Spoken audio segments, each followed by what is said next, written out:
Hey guys, welcome back. So we're gonna go ahead and do a Slytherin perspective on the Order of the Phoenix. Oh, first of all, can we start off with Sirius dying? I know a lot of people cried, and Sirius was a fan favorite of some people, but like I was just kind of like, oh, well there goes Sirius. Like I don't know why I'm so unemotional sometimes, but yeah. So anyway, that happened. I just thought fun fact everyone should know. We start off with Dudley Demented, which pretty much is whenever the Dementors come and they attack Harry and Dudley, courtesy of Professor Umbridge.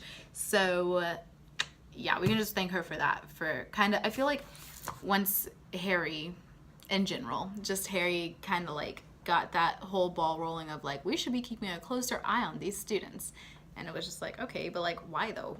Thanks to that, the Ministry got involved with Hogwarts. No one appreciated that. Like, none of the house students were like, oh yay, we have Umbridge. Like, everyone loathed her for a good reason. They were introduced to number 12 Grimwald Place. That is like the hideout for the Order. It is pretty much where it's headquarters. I think everyone in the Order was actually a Gryffindor. No, Tonks. She wasn't a Gryffindor. She was a Hufflepuff. Let me see the Ministry. Magic to the Hearing. Oh yeah, okay, so the Hearing, that's where we got a first glimpse at Umbridge, and we didn't like her then, and we didn't like her throughout the entire book, so there's that.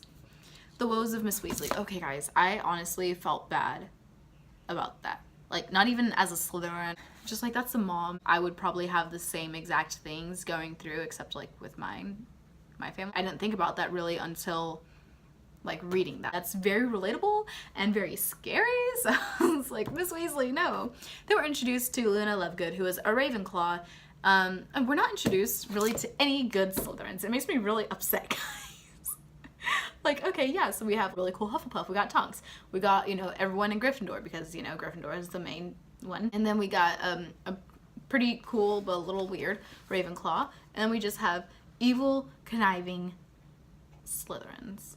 But like, why can't we just have good-hearted, awesome Slytherin character? That's what I'm here for. Anyway, I did hear also about a fanfic that I can't remember it, but if I do, I'll put it on the bottom or whatever for y'all to like see and be like, I'm gonna read it first, and if it's good, I'll go ahead and let y'all know about it. If it's not, I'm deleting this clip. Oh, the Sorting Hat's new song. He sings a new song every single year, no surprise. Oh, what did he say about Slytherin? For where there's such friends anywhere as Slytherin and Gryffindor, unless it was the second pair of Hufflepuff and Ravenclaw. So Slytherin and Gryffindor were pretty chill, so I feel like in general we should be hearing more about Slytherin and Gryffindor and that friendship and not that whole like hating each other. So how could it have gone so wrong? How could such friendships fail?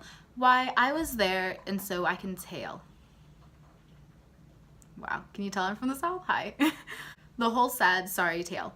Said Slytherin will teach those whose ancestry is purest.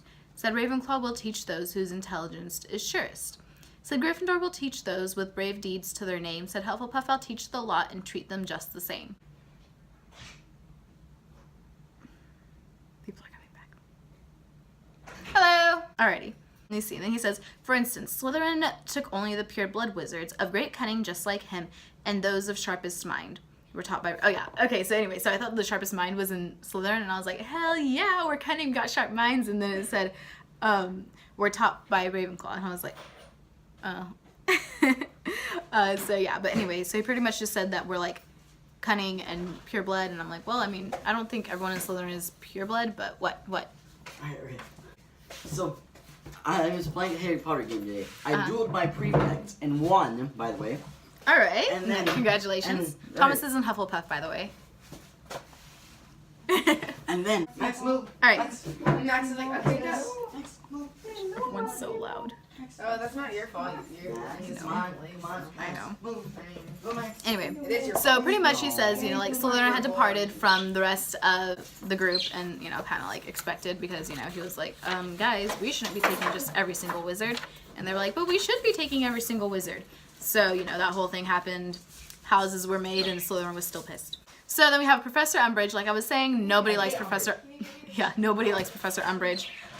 So I don't even, like, the Slytherin perspective would be the same as the Gryffindor perspective on Umbridge. We just hate her.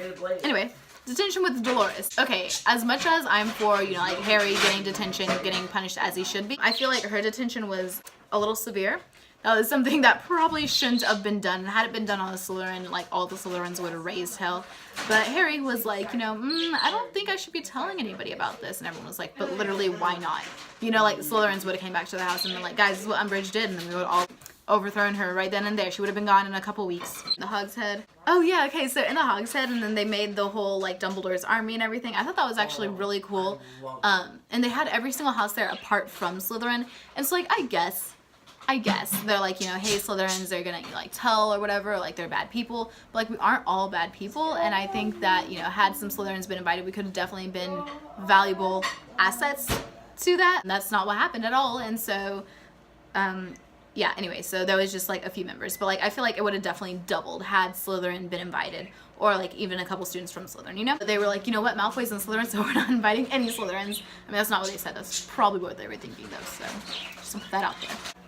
Oh yeah, okay, so Slytherin made a whole entire song about Ron sucking at Quidditch. From a Gryffindor perspective, like that sucks.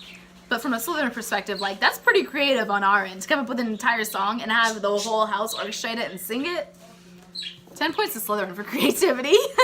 Let's see. What are you talking about? Creativity. It is creative. If you had an entire... You're saying that because you were a bully in your age. Roasted. Alyssa. What? Green is not a creative color. And Slytherin is green. Get out of here. Green is not a creative crown. Crown? Exactly. Out of here with you. Oh yeah, but I also thought that was really cool how whenever Umbridge had them all, you know, trapped and everything. What was the name? I don't think y'all know it. Dolores. No, the name of it's like the Inquisitive Ichiban. Squad or something like that. Yes! So anyway, the Inquisitors Squad, or like whatever they were called, only Slytherins were in that. I don't know if anybody else noticed that, but I did. And what? Is it toaster? Okay. What do you mean? Do you want me to put it in the toaster or the microwave? Thank you. Is that mine? Yeah. Oh, can it be in the microwave for 90 seconds, please? Oh yeah. Thank you. Stop talking so loud. Are you joking? No. I'm not joking. Anyway, so the Inquisitors Squad, or like whatever they had called themselves, all had come together, and it was all Slytherins, which I was kind of like, because I'm sorry, but a Ravenclaw is the one who said, you know, hey, this is the DA and like the people who are in it and blah blah blah blah. So there should have at least been that, you know, ill-fated girl in the thing, but whatever. Nobody likes her either. If that had been a Slytherin telling on any other Slytherins or anything that we had been a part of, we would have ripped her a new one and then some. Like, she would just be completely torn limb from limb for, yeah, snitches get stitches, so all I'm saying. Then St. Mungo's Hospital, okay, so they found out about Neville's parents from that, and that was actually, I know. Sorry, Thomas is like behind there. So yeah, but it was so sad, guys, that they had to like find out that way, you know? There was no privacy there.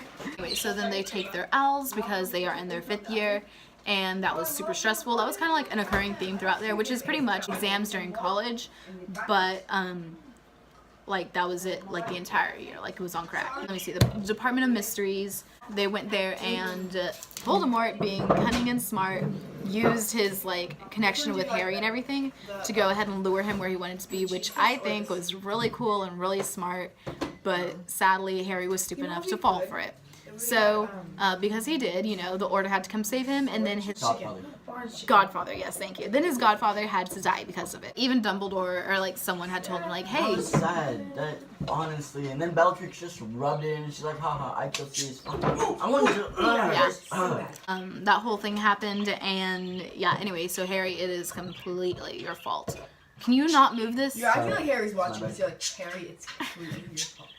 It is though. Like, had he not wanted Sirius to die, he should have like listened to his friends first of all. He should have also been like, Train you know, better. yeah, you know, practice occlumency with Snape, but he didn't trust Snape because Snape is Slytherin head of house, and because he was like, you know, well, my parents and Sirius didn't like Snape, and then all of a sudden he sees the occlumency with Snape and everything too, and he was like, what did he say? I forget what he said exactly, but pretty much saw that, you know, like his dad was a bully as well too. So there's a good reason for Snape to hate his dad. That's it for the Order of the Phoenix through a Slytherin's perspective. Harry, it's all your fault that Sirius is dead, and I will see y'all in the next makeup tutorial. Bye, guys.